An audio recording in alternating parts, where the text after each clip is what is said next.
Welcome to the Mindfulness of Singing, and I'm Denise, your sassy, spunky scientist. And I'm Tony, your bubbly, big-hearted flower child. Our podcast features practical tips and tools for a journey of transformation using the healing power of your voice. Each podcast, we will delve into the mind, body, and spirit connection by interviewing inspirational guests, sharing personal stories, and discussing the most recent scientific research. Tune in and join our community of mindful singers.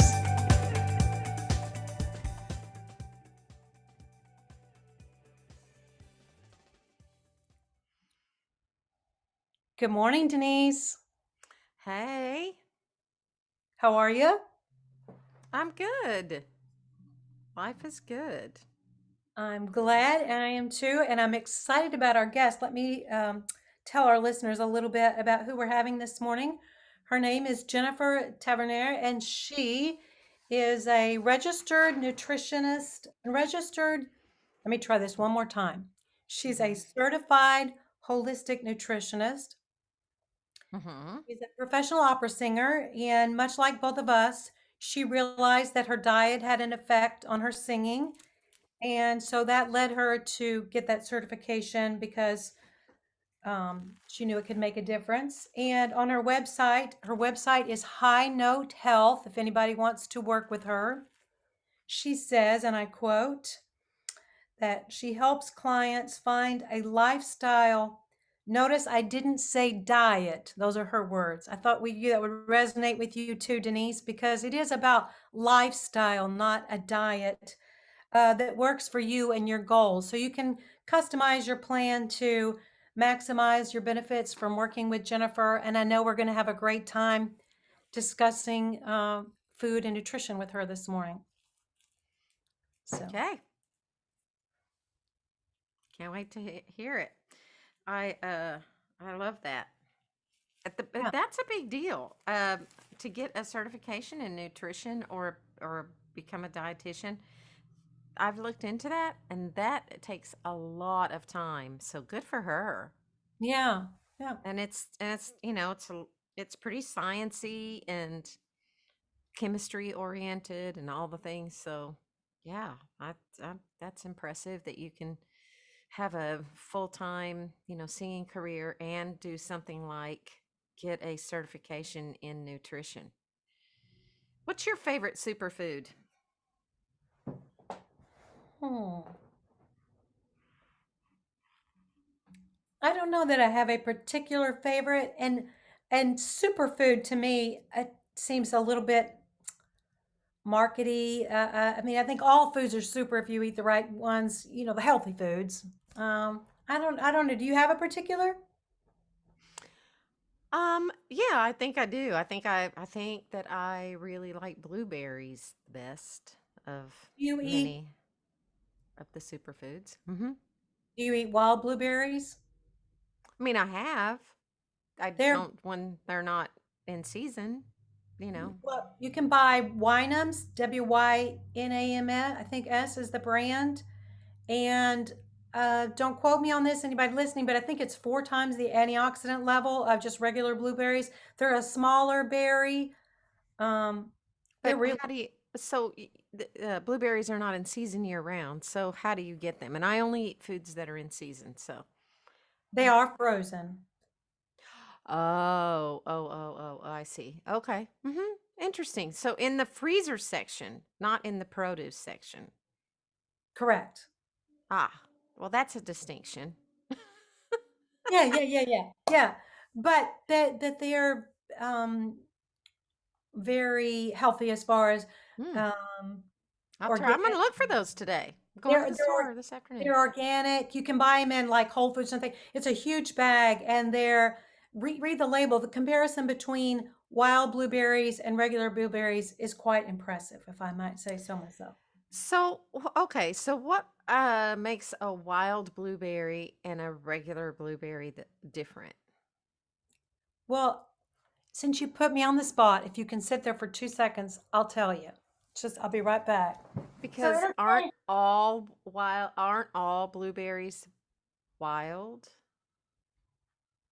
And are these people Winemans or Wymans, whatever you said, are they are they going to people's yards or out in the woods and trespassing to pick up wild Too. Give us the real blueberries? soup, but I have two packages here to Talk about share. I have marketing. um, wild blueberries. Oh, it's excuse me, I exaggerated. It's 2 times the antioxidant activity compared to ordinary blueberries. Sustainable wild blueberries harvested. Nothing artificial, no preservatives, no sugar added. Um, Oh, Well, hi. here's the expert. Hi, Jennifer. How are I was you? expecting to be in a waiting room. I'm good. How are you? Come on in, and you can add in, and we'll do an official welcome. But we were just talking about superfoods. She asked what mine was. She said she loved blueberries. So I said, "Do you have wild blueberries?" And she asked what the difference was. So I went to get these two packages, and we'll just let the pro take over. If you are you familiar with this brand? No, I'm not, but I'm in Canada, so we probably have different Right. brands. Yeah. They're, they have no preservatives, nothing artificial, but she was just asking what the difference is, and maybe you can explain. This one is a triple berry, wild berries, Mhm. blueberries, blackberries, raspberries. It's yummy, 2 times the antioxidant of regular blueberries. So, what is the difference? Between wild and not wild, is that what you're asking? Yes, yeah. Aren't they all wild? Well, no, I mean, if it's farmed, yeah, then yeah, like there's possibility of then you're getting a GMO seed and all that kind of stuff. Sure. Wild blueberries are usually smaller. I was going to say they do Yeah. look different. So it's not about the way they grow them. It's just a name that they've given them. This particular hybrid of You see how blueberries. tiny? I Yeah. believe so. Yeah. I mean, Ah, I think the bigger ones, it's more of like a farmed situation. And I then, see. whereas the wild, they haven't split, done something to the genetic makeup of it and made I them nice gotcha. and Okay, big and because I'm like, fluffy. what are they doing? Trespassing on people's yards? They're Okay. foraging in the woods. And how often do you have to do that to make that many big bags across the United Yeah, States? yeah. And that's probably also wild or more, you're going to be more likely to find organic wild blueberries without the pesticides and all that good Yeah. And stuff. that's what these are. Yeah. Interesting. I'll look for those in the freezer section of my grocery Mhm. store today. Well, very Yeah. good. Well, now let's try a formal welcome. Nothing Let's like do having it. somebody jump right in, but we just said we'll let the expert, and then you appeared. So welcome this morning. So nice to have you. We both Hi. are food nuts. We don't have the certification that you do, but we think of ourselves as, nutritionists. No offense to you and your certification, your training, Oh no. but we love it is what we're trying to say. And so We thank do, but we don't think of ourselves as nutritionists. No, we don't. Well, We no, I don't mean it like literally in that sense, Denise, from the literalist. I meant we're Healthy into foodies. You're healthy foodies. There yeah, you go. that's what I mean. Not that we are qualified, but we love it. Hmm. Great. Well, happy to be here. So Yep. tell us. I want to know right away. Like, when did you start trying to get the certification, and how long did it take you? And tell us about that process. Yeah, well, the process started a few years ago. So just backstory. I've always had it as sort of in the back burner that like if I were to do anything other than singing, I will always be a singer. But if I were to do anything other than singing, it would probably have something to do with nutrition and food because I was like you, very much a healthy foodie and really into it and nerding out on books and podcasts about nutrition and trying to fix all my family members' diets and all that kind of stuff. So it was always sort of an idea that like, should the opportunity arise, maybe I would pursue something like that. But I knew that I didn't want to go back to school full time because I was still singing and having a career going, and I didn't want to spend tens and tens of thousands of dollars on it either. And so I discovered this whole term health coach a couple years ago. And Hmm. I was like, well, what the heck is a health coach? And it's sort of exactly what I wanted to do at the time. They're like, well, it's like nutritionists, but just not quite as much education and stuff. You're really helping people with their habits and changing their routines and stuff. And I'm like, that I can do. So I did find a course based here in Canada that was online. And it was a two-parter. It was like you could do the first year and become a health coach, get your certification for that. And then you had the option of returning to do a second year, and then that would give you the nutritionist designation. So I was like, sign me up, and I can do it online. Like I can do it from a hotel room when I'm on a gig. Fabulous, great. So I did that first year, and then I took a year off from it, just sort of did the health coach thing. And then I decided almost maybe 2 summers ago to return and do the second half of it. And as I was just wrapping up, a little COVID-19 started. So I was like, okay, well, timing is good. Now I have this extra certification and I can sort of follow that path right now while the performances are on hold. So that's how I got to where I am. So it took me basically 3 years to do a 2-year program because I took some time off in between. Does that answer your question? Yeah, Beautiful. yeah. No, I was telling Tony before you popped in, I was like, that's impressive because I've looked into that and it's a lot of time Yeah. and it's a lot of money Yeah. and it's pretty intensive. So the fact that you could have Mhm. a career as an opera singer, learning roles and all the things that, Yeah. that Yeah. takes, and then to do that is really very impressive. Yeah, well, thank you. I mean, when you enjoy it, it's not, doesn't seem like so much work. There was definitely a mindset shift of like, okay, I'm a student again and I'm learning human anatomy and like all this sciencey stuff, which is like my little arts brain had to switch and like Mm-hmm. remember how to do all this kind of studying. But I enjoy it, and it's still something you have to continue to learn. Like nutrition science and resources and stuff. They're all constantly changing. So even to keep my designation updated, it's continuing education. So I even have another course I'm starting in April for another 12-week course on specifically on like gut health. So Oh I'm really yeah, looking forward to that. Yeah. So that's yay. great. That's Always great. learning. Mm-hmm. Awesome. Hmm. So are most of your clients musicians because that's your kind of circle of friends, or have you branched out, or what, who works with you? Yeah, for sure. Definitely singers mainly. I've tried to niche myself into that sort of ideal client space because yeah, I'm a singer and those are my people and those are the people I know. And I saw a need for it. I was like, I don't think there's a lot of people who do what I'm doing who have the nutrition background as well as the knowledge of what it takes to, have a healthy voice and the life of a singer and all that. So yeah, my business name is High Note Health. I was racking my brain for months trying to come up with this clever name of like something that combined the health and my music stuff, and nothing was coming. And my husband one day just was like, "What about High Note Health?" I'm like, "Oh, I like that." So that's where I got High Note Health from. And yeah, I gear it towards singers, and so I've had a few clients that are not singers, but for sure, for the most part, it's been singers. Hmm. That's Bravo, great. heavy. I think Thank you. fits Mm, nicely. Yeah. yeah, absolutely.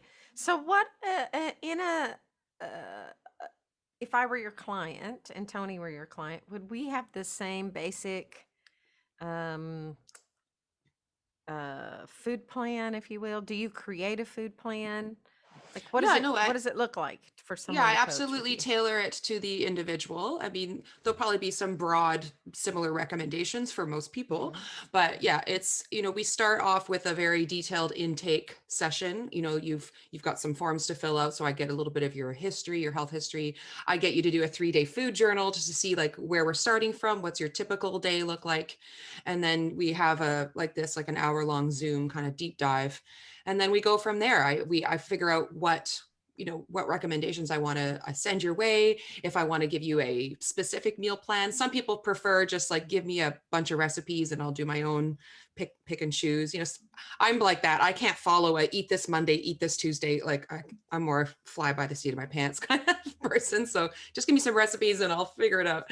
And then we follow up, every couple of weeks with a half hour uh, one-on-one session. And of course, in between, this is my favorite part about working with people, is that it's the in-between times. It's like the text messages and the voice memos be like, how do I do this? Or what should I eat with it? Or is this okay? And I feel, I like that contact in between sessions with clients is where the magic happens, I think. So Beautiful. yeah. You're very accessible for your clients. Yeah, for sure. Yeah. Yeah. Yeah. So, do you think things like blood type or uh, what do you think sets customers apart mostly, your clients? I honestly don't, I haven't looked much into the blood type thing. That is not in my wheelhouse. Hmm. I don't know how much of a difference it makes. Some people say that it does, but for it depends on, like, if someone comes to me for reflux, they're not going to get the same plan as someone who's coming for just weight loss or just all around better habits kind of thing, right? It really depends on and Hmm. also on your likes and dislikes. Some people hate cooking and some people love cooking. So of course they would get a slightly different plan of action. And yeah, it's also what medications you're on, what's your health history, what are your symptoms that we're trying to alleviate. It really depends on the individual. Absolutely. How Go about ahead. mindfulness? Do you ever say, listen to your body, or what is your body telling you about what you're eating, your responsiveness? 100%. Yeah, 100%. Because I can't know exactly like what this food is going to do to you or this plan. It's sort of like, let's try this, and be mindful. Yeah. How is it affecting you? Like, I try to get them to do a journal, write down, how did that affect you? Say it's a reflux, is this making it better? Is this making it worse? What did you feel like? Did you feel bloated? Listen to your body. If it's not working for you, let's go on, let's move on, let's try something else. Absolutely. And then of course, mindfulness, just when you're eating as well. I think this is one of the biggest things people are forgetting to do these days is when you're sitting down to a meal, just sit down to your meal. Don't try to answer emails at the same time. Don't try to have your phone on and scroll through Facebook, and don't be watching the news, and because we're stressing out. It's all causing this very low grade chronic stress, which 100% affects your digestion. And yeah, you're not focused on your meal. You can maybe overeat at that point. You're not chewing enough food. It's not getting digested properly. Definitely mindfulness is where it's at. Amen. Pass the plate, sister. You're preaching I totally Yes. agree. I think Yeah. if we were more mindful, we would be aware of the things that we're putting in. Sometimes it's just you Mm-hmm. feel hungry, you're not thinking, and okay. Mm-hmm. I Yeah. totally And I always like, even with myself, if I'm going to cheat, and I hate that word, but something that I wouldn't normally eat, it better be darn worth it. Mm. You know what I mean? I'm like, do I really need this crappy grocery store piece of cake because it's somebody's birthday? I don't really want that. Now, if Now, it was something lovely and homemade and looked really good, and it really is tempting me, that's a different story. But like, it better be a worth it food if you're gonna, I will if you're gonna feel totally bad about spit it something later. out. Yeah, I yeah, will do you totally spit it out. yeah. have you It's It's worth been not it. worth the calories, not eating No. it. have you been in social settings with your family or loved ones who have wanted you to eat that Oh nasty yeah. store-bought cake, and you Uh, how all the many time. times? It's called mother-in-laws. I'm gonna call her up. Are you sure you don't want a piece? And she cuts these massive pieces. I'm like, no, no, no, no. She's trying to make you It's fat, like, it's girl. not even worth it. No. For She's sure. yeah. Yes, definitely. Family situations or, parties. Not that we've been to any parties recently, but those Hmm. kind of situations where, yeah, there's that little bit of peer pressure, family pressure. So what would you say to somebody who's like going to go to the family thing or the party? What would you tell them to help them kind of manage to navigate that a little Hmm. better, a little smarter? I think if they are actually really, like, honestly do want to avoid something like that, then yeah, they can either bring something that they can eat then, like I would, like, I'm happy having a piece of dark chocolate for dessert. I'm not a huge dessert person. I'm happy having that. So I would bring something that, like, while everyone's having that, I'll just have my little piece of whatever I need. Or they can make something that everyone would enjoy, and they just have to sit down and have an honest talk with whoever that person is that's pressuring them, saying, look, it doesn't make me feel good. They don't have to frame it in as though, like, I'm on a diet, I'm trying to cut calories or lose weight or whatever. Just be like, you know what, I'm going to just not feel great if I eat that. So nothing against you, I'm so sorry, I'm going to pass this time. That's what I would say. Mm-hmm. Mm-hmm. Yeah. Nice. Yeah, sometimes when I know I'm going to go to something like that, I will eat something healthy for me that makes me feel a little fuller before I Mm-hmm. go, and then I'm not as tempted. And also, I find that if I don't really take in all of the libations, the Yes, drinking, then I that's the tend to challenge, isn't eat it? less. Yeah, but man, do I feel so much better when I don't Yeah, drink. no, for sure. Because you have that glass of wine or two or three, and then you're like, screw it, I'll just eat the whatever. Exactly. I know. Yeah, and I've been there. cheese and wine go so well together, My right? favorite things. And you don't know where that cheese has been. Yes, I always say, I'm like, I could live on like wine and a charcuterie board with a nice French loaf of bread. That would be my last meal. There you go. Me too. Absolutely. Hmm. So tempting.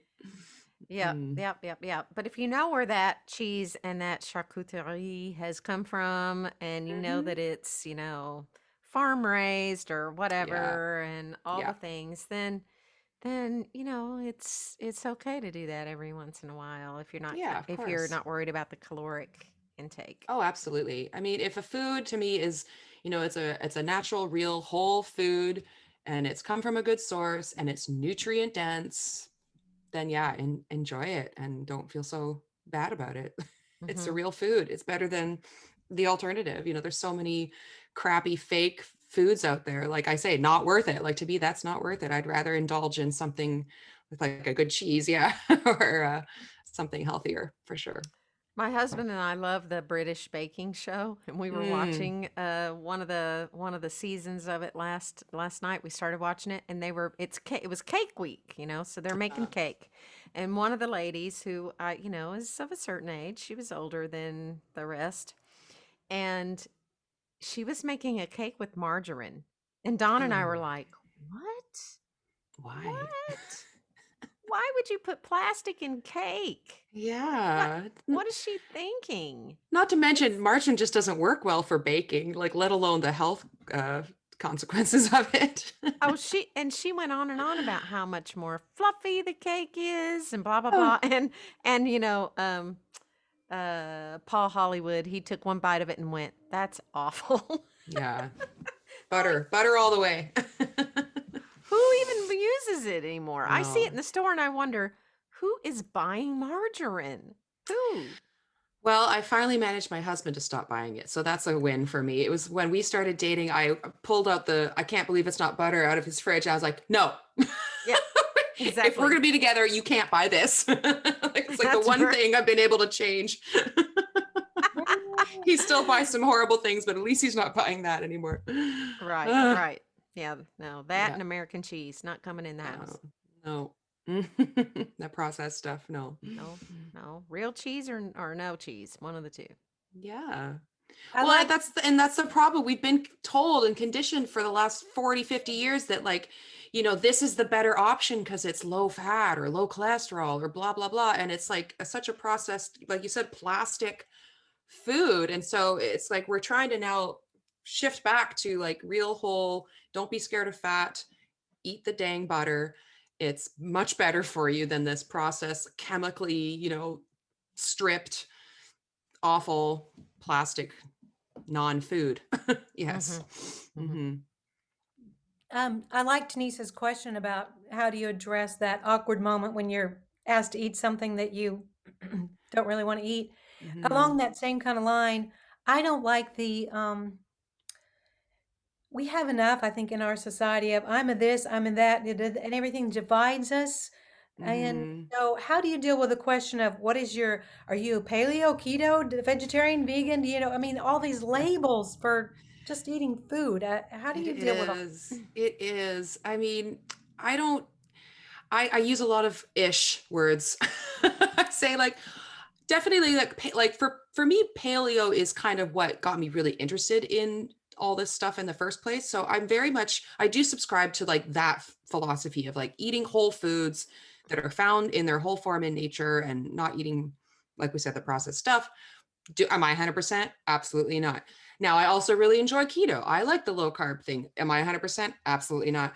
So I say, I'm like, well, low carb-ish sort of paleo type, but it's never like dogma. It's not like 100%. It's a framework. It's a template. I kind of say like, it's a paleo template or keto template, but don't it's not a religion. It's not your identity. Be flexible. If you like them to use them as the guidelines, great. Some people can't do that. For some people, they really need to stay away from any sort of label because, it can trigger an eating disorder or something like that. So it depends on the person. But for me personally, I say it's like a guideline or a template. And then when someone say, for instance, you're vegetarian, and they say, Mhm. "Well, do you eat this? Will you eat that? Will you eat that?" And have a dinner. I'm like, just because Yeah. let go. Like I don't know. It's Yeah. Yeah. There's a lot of questions people can't seem to understand. And why do we care so much? Like, why does it matter to you so much what I'm eating or what so and so is eating? And oh yeah, social media is the worst for that. You shouldn't be eating that. That's da, da, da, da, da, da. It's like, mind your own business. Yeah. Exactly. Mm-hmm. Exactly. Yeah. Well, people need a bandwagon, and they also Yeah. need to feel like everyone agrees with them. And there are some people who just cannot they cannot tolerate a different opinion. For sure. Yep. It's like, how Whether dare you it's not do the yeah, same thing I'm doing and believe what I believe? Yep. yeah. And Mm-hmm. that's about them. So, Exactly. Yeah. a lot of times, unless they're genuinely interested and they really want to know for a health reason, I just try not to answer, not to be elusive or annoying, but Yeah. if it's just going to bring more division, what does it matter? Yeah. It's like, unless you're asking because you're about to cook a dinner for me and you need to know specifics, yes. Mind your own right, business. right. Yeah. Yeah. It's that like the lady on Instagram who says, uh, that's not your business. That's not Yeah. your business. I love Yes. her. What's her I name love her. again? I Oh, can't, I yes. can't, Tabitha Brown. Tabitha Tabitha Brown. Brown. Yeah. It's not your She's business. hilarious. And she's like, She's awesome. it's not your business. Yes. Yes. Mind your business, she It's says. I good. love it. I I love it. Yes. Yeah, haven't seen this. I'll have to catch up to what y'all are Oh, talking. she's great. She's so funny. she is. She is. So She's hilarious. I imagine I meant to Google this and I just ran out of time before we got on today. What the average American or around the globe during COVID, the weight gain. I mean, it's been an issue. People breaking bread. I should think that your business might be really timely. That people are now looking to, hey, we're going to get out of lockdown. It's swimsuit season coming soon. I don't know what motivates people, but I would just say that there might be a spike because people have had Yeah. food issues during this ordeal. The COVID-19, I've been calling it. Yeah. The weight. Hey, I've I seen know. some folks. It's Remember? more like the COVID 40. Yeah. Remember the whole Really? sourdough phase of the pandemic? Everyone was baking sourdough breads and everything. I know. And to me, it's so crazy that like we've been giving the wrong message, the health authorities and the government, like, no, like there are studies. We know that the majority of these severe cases are people with insulin resistance. They're people with diabetes, people with diabetes, people with high blood pressure, obesity. And here we are, like our Ontario premier is posting his Twitter feed is full of him going to McDonald's and the donut shop and posting his cheesecake recipes. I'm like, people, there's nothing wrong with doing this once in a while, but that's not the message we should be getting from our health authorities right now. Like, if anything, this last year should have been the time, like I said, to rein it in and to really improve your healthy eating habits to reduce your risk. Like, these are the people who are most at risk. In, So, in No, fact, yeah, none of that conversation was being had. never Zero. happened. Never no, in happened. fact, I read something yesterday that said, looking at why did Asia, India, I can't remember the other countries, why they had such a, did you happen to see this? Lower Mhm. incidence, and it's because we have a higher obesity level. 100%. Yep. I read that 9 out of 10 of the COVID deaths were in countries that have a high obesity rate. Hmm. Hi, that should be front page news all over the place. Yeah, Like, why are we absolutely. talking about this? Absolutely. And I think I read recently that like in the high, like 90 something percent of Americans have some sort of metabolic disorder. Like 88%, I think it is. 88. It's like Okay. it's Yeah. only So, 12% of Americans are metabolically healthy or considered right. metabolically healthy. And that means that doesn't mean obese either. No, That you can means you be may have a thin. Mhm. diabetes of some sort, one or two, and You're type in that 1 can't help it, or right. pre-diabetes, blood pressure issues, Hmm. Yeah. cholesterol issues. But 88% of Americans are on some kind of metabolic uh, prescription medication to help Mm-hmm. them, rather than talking about the cause. Like, what is the Yeah. reason? What's the cause of this? Yeah. Is it your diet? 100%. Hmm. Yes. And So it's not our fault. It's not their fault. It's like, look at the grocery store shelves right now. It's Yeah, sure. unbelievable. Like that the food that exists, like to me, it's like this shouldn't be an edible item. You know, there shouldn't No, and be. we And don't. I'm not saying we shouldn't have cookies, but I'm saying like if you look on a package and read some of the ingredients that are in some of these foods right now, that are some of them are, known carcinogens that we know that they make crazy inflammation in our bodies, and that's the problem. But people, they don't know, they don't have the education, it's not being talked about, and so here we are. Yeah. Right. So how about teaching every student in high school and then revisiting it in college how to read a label of food? Mm-hmm. How to Mm-hmm. read a label. What are the Yeah. first three ingredients? Is it Yes. sugar? Is it processed flour? Is Mm-hmm. it corn syrup? What Yes. what is that? And does it have a non-GMO label on it? Does it have Yeah. canola oil in it? Oh Does it have, gosh. yeah, and people Yeah. think canola oil is good for them. They have no idea. No, Zero no, they have no idea. idea. No. And good luck finding a salad dressing that does not have canola oil in it. I make my own because Yeah. you cannot find one that does not have that or safflower oil Yeah. in it, and both are highly inflammatory. And I'm not eating that crap. You got to I'm make gonna. your own. There is a brand, Primal Kitchen, which is Mark Sisson's label. He makes paleo dressing, so I think it's olive oil or avocado oil that he uses. But again, it's like $10 a jar or something. So I don't care. I'm like, No, I'm just really, gonna make my I don't. own. Yeah, well, see, and I don't care. Yeah, yeah, I'll spend the $10 on it yeah, because yeah. what's the $10 gonna buy me? Hmm. Not And the thing much. about reading labels, speaking of reading labels, that people don't understand is that they have to list it in order of weight. Uh, oh is no. the highest weight of thing. So what the companies have done is they've taken sugar and they're like, well, let's do some dextrose and let's do some corn syrup solids and let's do some maltodextrin and let's do some glucose solids and some rice bran oil, flour, blah, blah, blah. And they break it all down into different sugars so that they don't have to label it right at the top of the ingredient list. So then you read through it and it's like, okay, there's like 8 different types of sugar: honey, molasses, agave, da da da da da. So that's what they do to make it seem like there's not as much sugar in there. They're You Sons tricky. of Tricky, those bitches. guys. I know. Denise. You mentioned Primal brand. I've seen that a lot lately. I've been looking.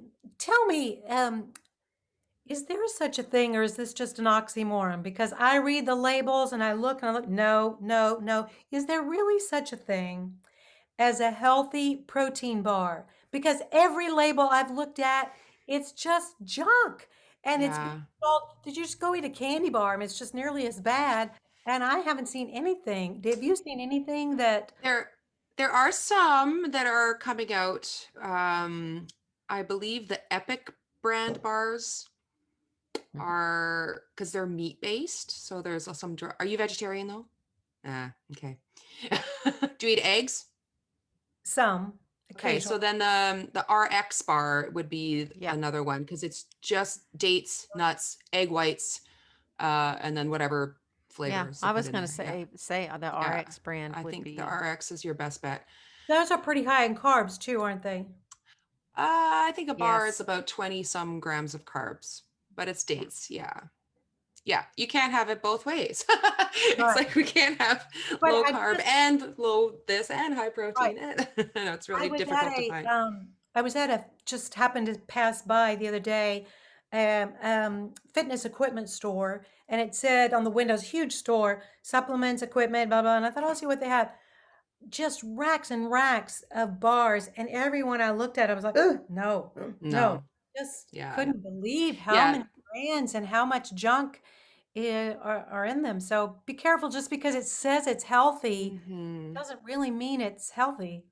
call that? Yeah, greenwashing or health washing is a big thing where you see a label and they make it seem there's the heart healthy check on it, or it says low fat or gluten free or like whatever. You just have to be really discerning and know your stuff and read your labels and be aware. Yeah, because yeah, they can be just as bad as a candy bar. Some of those things. Yeah, or dirty, right? Like Yeah. Cheerios has got heart healthy on it, and it's one of the filthiest foods you can eat.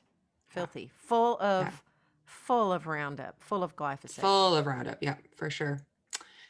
Ah, the world we So, live in. Exactly.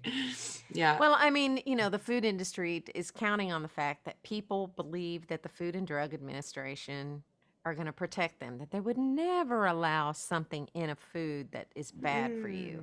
What a load of Mm-hmm. crap. Like, What a come load on, of crap. people, get cynical with me and Yes. check the damn labels. Read the labels. Read them, find out what's good food, what's natural Yeah. food, what's normal for us as humans to eat, and read a label. I don't Read a understand it. label.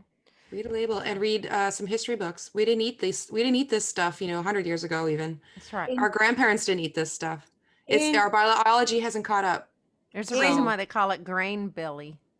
in mm-hmm. Fati, they said that if COVID-19 had come out 100 years ago, they don't think it would have been No.